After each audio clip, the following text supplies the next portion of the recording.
Gather around all you bros and non-bros. It's time to answer the age-old question of why the Super Mario Bros. Movie failed to live up to the hype and legend that is the game.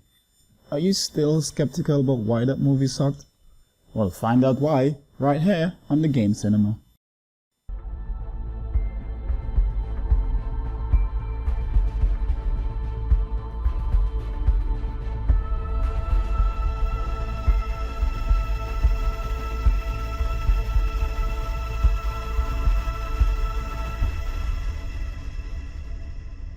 Greetings interweb, welcome back to another episode of Game vs Movie, the show that upsets alien fanboys worldwide. But seriously, our last show on Alien Isolation caused a stir in certain die-hard alien fanbase community.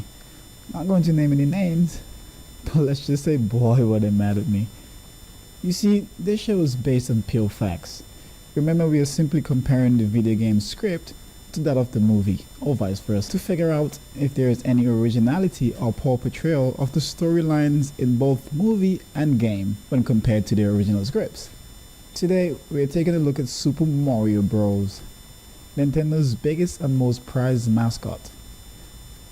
Published as a pseudo-sequel by Nintendo in 1983, it was originally released in Japan for the family computer on September 13, 1985. And later that year for the Nintendo Entertainment System in North America, Europe and Australia on the 15th of May 1985. It was the first of the Super Mario series of games. The game featured Plumber brothers Mario and Luigi as they travel through the Mushroom Kingdom, bashing and stomping on baddies with an end goal of rescuing Princess Peach. The game's mid-80s release popularized the side-scrolling sequence of the already popular platform video game of the 80s. In addition to its definitive features, the game has sold enormously well, and was the biggest selling game of all time for a single platform for approximately 3 decades at over 40 million units. Needless to say, Super Mario Bros. Series was and still is a big deal. With all its success at the time, there was no doubt Nintendo was onto something big. And it wasn't too long before Hollywood came knocking at Nintendo's doorsteps. So why a movie, you ask? The question in question is a question we have to look at deeper to find an answer. I think I might have said the word question one too many times. Anyway, lame joke. All jokes aside, wait. But I haven't seen the movie. Wait, what? You haven't seen the Super Mario Bros. Movie? Okay, pause the video here.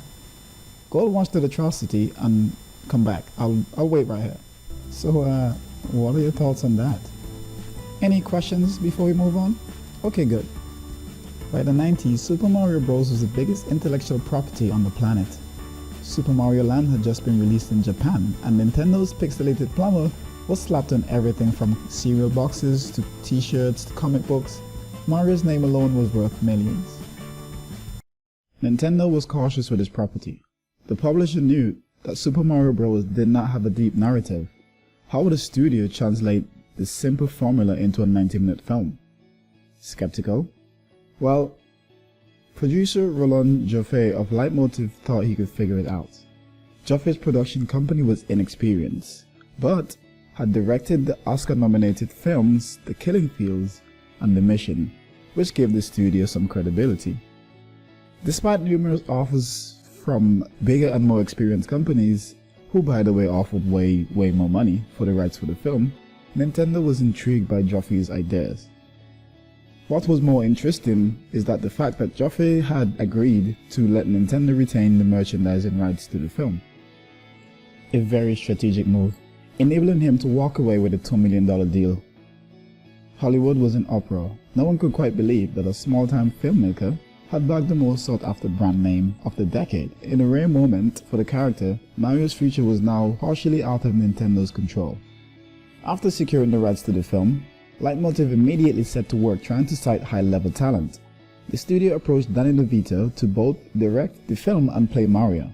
Arnold Schwarzenegger and Michael Keaton was approached for the role of King Koopa, but all three passed on the project. Even Tom Hanks was approached to play Mario, but the executives thought that Hanks was asking for too much money, so they fired Hanks in favor for Bob Hoskins. Hoskins was hot off the successes of films like Who Framed Roger Rabbit and The Hook. so the producers felt that he would be a more bankable star. While Leitmotiv continued its search for actors and directors, it commissioned the first of many scripts.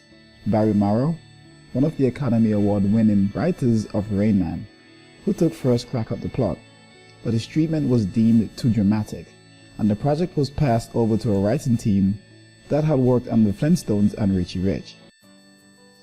This version of the script was more in line with Mario's roots. Mario and Luigi traveled to a magical land where the evil King Koopa, an actual Green Lizard King, had kidnapped a princess named Hildy and made her his bride, so he could access the magical crown of invincibility. The Mario brothers and their sidekick Toad set off on a quest to rescue the princess and prevent Koopa from getting his hands on the artifact. Done. There you have a script directly in line with the game. This script was likely the closest thing the film would get to ever mirroring the playful world imagined in Nintendo's games. However, Leitmotiv had already signed a directorial team to the project, Rocky Martin and Annabel Jankel, and thus opening a world of uncertainties for the future of the film. Martin and Jankel's vision for the film was much darker than Nintendo's game series. The film to take place in an alternate reality version of New York, a place called Dinohan, after an asteroid had struck Earth 65 million years ago, banishing all planet's dinosaurs to a dystopian version of our world, basically an alternate universe. But the two realities is still connected by a portal under New York. As eons passed, the dinosaurs grew to hate the humanoids that blissfully walked on the Earth's surface.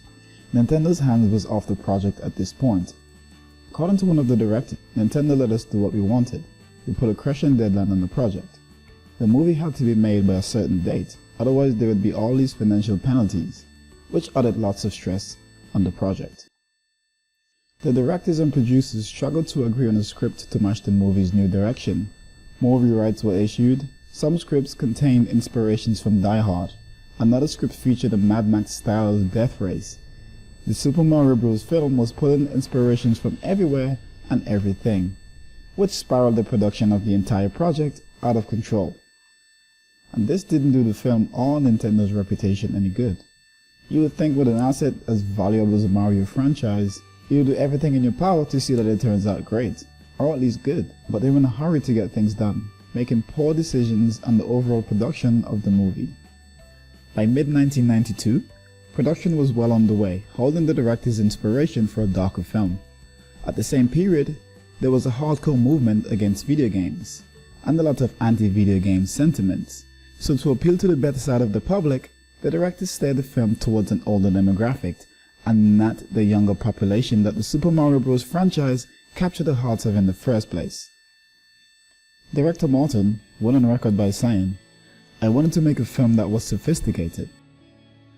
Wait, what? Super Mario Bros. Isn't sophisticated.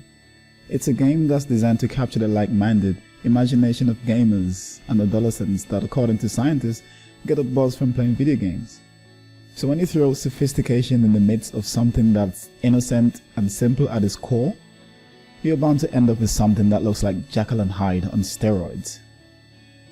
He carried on saying that, "I wanted parents to get really into it.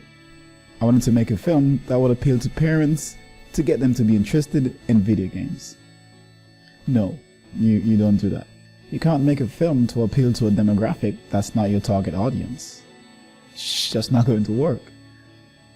Of course, not everyone shared Martin and Jankel's vision for the film. The studio was expecting a light-hearted kids film, and most of the cast and crew signed on with the same expectations. The tension between these two visions put an even bigger strain on the film, as the studio felt that the film was too dark, pressuring Martin and Jankel to lighten things up. So Leitmotiv brought in the writer from Bill and Ted's Excellent Adventures to write yet another version of the script. But Martin refuses to work with him, stating that he already had the set built and some characters with prosthetics had already been made. So that script came in, but a lot of it didn't match what they already started working on. By this point, at least 9 writers had worked on the project, and the rewrites will continue long after the cameras started rolling. The script ballooned into a mushroom of confusion, as the production crew was handed new daily edits. Dennis Hopper claimed that the script had probably been rewritten 6 or 7 times by the time he arrived. Aside from script issues and an inexperienced production team, there were tension on set. Head of production Joffe recalled finding directors and cast locked in script meetings in the middle of shooting over a scene that was 11 minutes long. "I had to jolly everyone back on set," he stated. "It was like being a schoolmaster." Martin and Janko would often find themselves in the producer's trailer on a nightly basis, being told they were going to be fired as they're doing a poor job, they're spending too much money, and the whole thing was a disaster. Bob Hoskins and John Leguizamo, on the other hand, admitted to booze on set, taking shots of scotch between scenes to get through the disaster that was the Super Mario Bros. Making. Hoskins was particularly aggrieved by the husband and wife duo, later revealing in an exclusive interview with The Guardian, quoting, "It was the worst thing I ever did, Super Mario Bros. It was a fucking nightmare. The whole experience was a nightmare. It had a husband and wife team directing, whose arrogance had been mistaken for talent. After so many weeks, their own agent told them to get off the set. Fucking nightmare. Fucking idiots." Unquote. By many accounts, Rocky Martin and Annabelle Janko was out of their depths. The husband and wife team didn't have many movie credits under their name. In fact, they had only directed one other film, a critical and commercial bomb called DOA. The couple paved their way by creating commercials for Coca-Cola and Hardee's restaurants, eventually finding small success after creating the television series Max Headroom. Leitmotiv loved the Max Headroom's zany vibe and felt that the couple had the right imagination for a film like Super Mario Bros. How wrong were they, right? Despite Martin and Janko's vision for a movie that sounded nothing like Nintendo's series, the duo attentively worked in a few video game references. Yoshi appeared as King Koopa's pet, and briefly previewed the Super NES Super Scopes functioned as a portable de-evolution gun during the film's climax. However, one key reference almost didn't make the cut. Martin and Janko didn't want the Mario Bros. To appear in their classical red-green overalls. They fought the producers for weeks, but finally gave in, allowing Mario and Luigi to don their plumber's outfit around 3/4 of the way in the film. There was so much wrong with the overall project that it's unrecognizable. In fact, the only resemblance the film had to the game is Mario and Luigi's outfits, Yoshi, and the fact that they had to rescue a princess. If you played the game, the movie makes no sense. There were too many flaws in the script that had to be plugged and worked on during shooting, which led to a lot of rewrite and ad-libbing just to make sense of everything. And that all came with a price.